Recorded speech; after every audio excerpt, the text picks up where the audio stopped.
किसान तभी घर जाएंगे जब तीनों कृषि कानून रद्द हो जाएगा और एमएसपी पे कानून बन जाएगा। घबराने की किस बात की है? ये देश की दूसरी आज़ादी की लड़ाई है। हम 90 वर्ष लड़े तब हमारा देश आज़ाद हुआ था। अभी तो हम 7 महीने से लड़ रहे हैं। लड़ेंगे जब तक हमारी मांग पूरी नहीं हो जाती है, तब तक लड़ेंगे।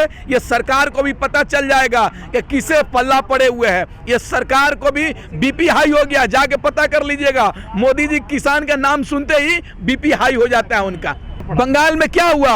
अगर इसी तरीके से किसान आंदोलन जारी रहेगा तो इस देश से भारतीय जनता पार्टी का नामो निशान मिटने वाला है। आप देखते रह जाइए। मोदी जी का जिस गुमान में है कि हमारे पास इतने सांसद हैं, हम कुछ भी करेंगे, इसी देश की जनता ने, इसी किसानों ने आपको संसद में भेजने का काम किया है। अगर आप किसानों की बात नहीं करते हैं, रोजगार की बात नहीं करते हैं, महंगाई की बात नहीं करते हैं, यही देश की जनता आपको संसद से बाहर निकाल के फेंकने का काम करेगी। और एक सांसद, एक मंत्री कह रहा है कि तीनों कृषि कानून रद्द नहीं होगा। वो मंत्री से कह दीजिएगा उसका बाप ये कृषि कानून को रद्द करेगा और यहां से हम रद्द करवा कर ही जाएंगे, कुछ भी हो जाए। तुम संबित पात्रा से तुम्हारा नाम अब गटर पात्रा रखा जाएगा, क्योंकि तुम हर चीजों में इन्वॉल्व हो जाते हो जिसमें तुम्हारी नॉलेज भी नहीं है। नहीं, इतना हथकंडा किसी ने नहीं अपनाया। आपने देखा जो 15 लाख की बात कही थी, उसको गृह मंत्री कहता है कि एक जुमला था। तो इस तरह से ये जुमले में जो फंसाया था जनता को, जो कि हिंदू मुस्लिम का माहौल इन्होंने बनाया था, जो राम राज्य की ये बात करते थे, वो सारी चीजें आज जनता फेस कर चुकी है। आपने जिस राम राज्य की बात की थी, उत्तर प्रदेश के अंदर इनकी डबल इंजन की सरकार थी और उस डबल इंजन की सरकार के कार्यकाल में आपने हिंदू भाइयों को पानी में बहते हुए देखा, नदी में बहते हुए देखा, घाट के अंदर गाड़ते हुए देखा। तो ये चीजें, जो राम राज्य इनका ये फेल हो चुका है। किस राम राज्य की बात करेंगे अब? ये राम राज्य के ऊपर सरकार बनाते थे, अब जो जनता है फैक्ट पे बात करेगी।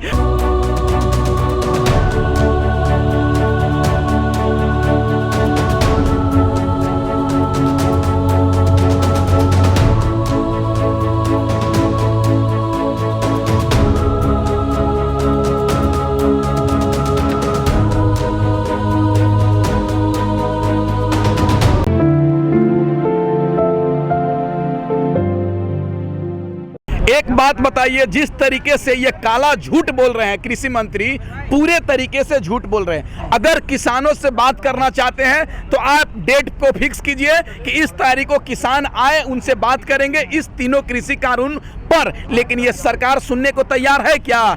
किसान नेता लेटर लिख रहे हैं सरकार को कि हमारी मांग पूरी किया जाए, लेकिन सरकार सुनने को तैयार नहीं है। लेकिन सरकार अपना अहंकार को भूल जाए और ये गलतफहमी को भूल जाए, ये किसान अपने घर चले जाएंगे। किसानों का स्टैंड क्लियर है, सरकार का स्टैंड क्लियर नहीं है। सरकार तो कभी कहती है कि संशोधन कर देते हैं, कृषि कानून को स्टे करवा देते हैं, लेकिन किसान कह चुका है खुले तौर से कि तीनों कृषि कानून रद्द करो, एमएसपी पे कानून बनाओ, तभी हम घर जाएंगे।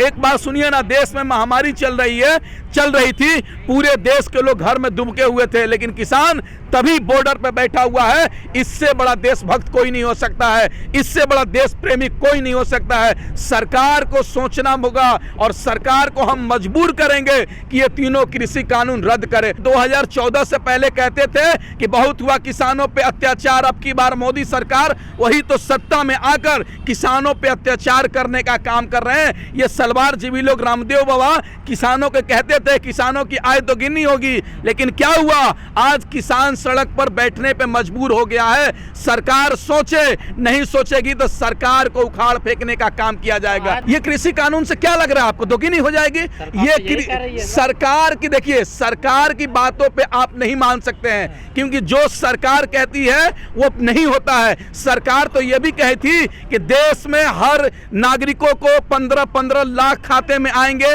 लेकिन आया क्या? वो सरकार ने कही थी नोटबंदी होगा तो कमर टूट जाएगी आतंकवाद की, लेकिन कमर टूटी क्या? सरकार तो यह भी कहा था कि हमारी सरकार बनेगी तो महंगाई कम होगा। क्या महंगाई कम हुआ क्या?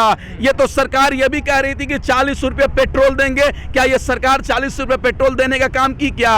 यही सरकार कहती थी कि गैस सिलेंडर के दाम कम करेंगे। क्या ये गैस सिलेंडर के दाम कम करने की काम की है क्या? ये सरकार पूरे तरीके से झूठी सरकार है, फरेब सरकार है। आवारा सरकार है, लोगों को बस गुमराह करना जानती है। संबित पात्रा कल स्टूडियो में बैठ कर देखिए आपने किस तरह से भाषा का प्रयोग कर रहे थे। ये किसान का मांग नहीं पूरी करेंगे, तुमको करना पड़ेगा गटर पात्रा।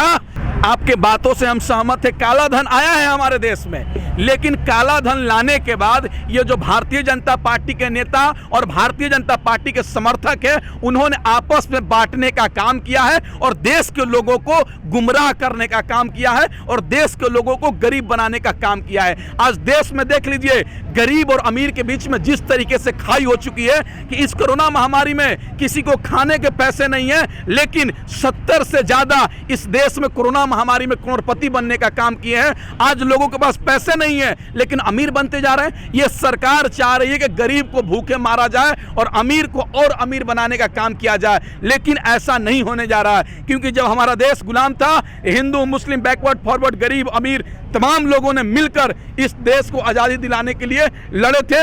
आप इसको नहीं बांट सकते हैं। सरकार से हम मांगेंगे, हर अधिकार की लड़ाई लड़ेंगे, चाहे तुम NSA लगाओ, चाहे UAPA लगाओ, चाहे कुछ भी लगाओ, चाहे जेल में डालो या गोली चला लो, हम अपने अधिकार के लिए लड़ेंगे। बाबा भीमराव अंबेडकर साहब ने हमें संविधान दिया है, लोकतंत्र दिया है। आंदोलन का नतीजा निकलेगा और जैसे आप देख रहे हैं कि 7 महीने हो गए, लेकिन किसान यहाँ पर अपनी मांग को लेकर जो बैठे हैं और ये जो सरकार गूंगी बहरी बनी हुई है, तो ये आने वाले उत्तर प्रदेश के चुनाव में, क्योंकि आपने देखा जो महंगाई आज इन्होंने कर दी है, आप ये देख सकते हैं कि 390 रुपये का जब सिलेंडर था, तो ये सिलेंडर को रखकर जो है घूमा करती थी, बवाल मचाती थी। इनकी एक मंत्री है जो स्मृति ईरानी है, और जो आप देख रहे हैं ये जो बोर्ड लग रहा है, बहुत हुई पेट्रोल डीजल की मार, अब की बार मोदी सरकार। तो ये जो सब चीजें थी, ये जो मुद्दे लेकर आए थे, उन पर पूरी तरह से ये नाकाम है सरकार। इनके आने के बाद जो पेट्रोल डीजल के रेट बढ़े, जो आपने देखा सरकार ने किसानों के लिए गले का फंदा तैयार किया, इसमें जो 400-500 किसान भाई हमारे शहीद हुए और 700 दिन से जो यहाँ पर किसान बैठे हैं अपनी परेशानियों को झेल रहे हैं। ये आए दिन तूफान और आंधी आ रहे हैं, उससे जो टेंट उड़ रहे हैं, तो इन चीजों को सभी को जनता देख रही है। तो यही चीज देखकर जो है वोट करेगी जनता। जिस तरह से बंगाल के अंदर इनको जो है 100 के पार में रखा गया था, इस बार जो उत्तर प्रदेश के अंदर इनको 0 पे पहुंचाने का काम ये जनता करेगी। ये किसान आंदोलन एक अपने आप में भाईचारे का पैगाम लेकर आया है और चाहत का गुलदान बनाना है हमको, दुनिया का सुल्तान बनाना है हमको, और हर मजहब के लोग जहां बेखौफ जिए ऐसा हिंदुस्तान बनाना है हमको। इस पर हम किसान भाई संघर्ष कर रहे हैं, यही आगे रणनीति बनाई है और इसी का पैगाम हम जनता को दे रहे हैं, उत्तर प्रदेश की जनता को।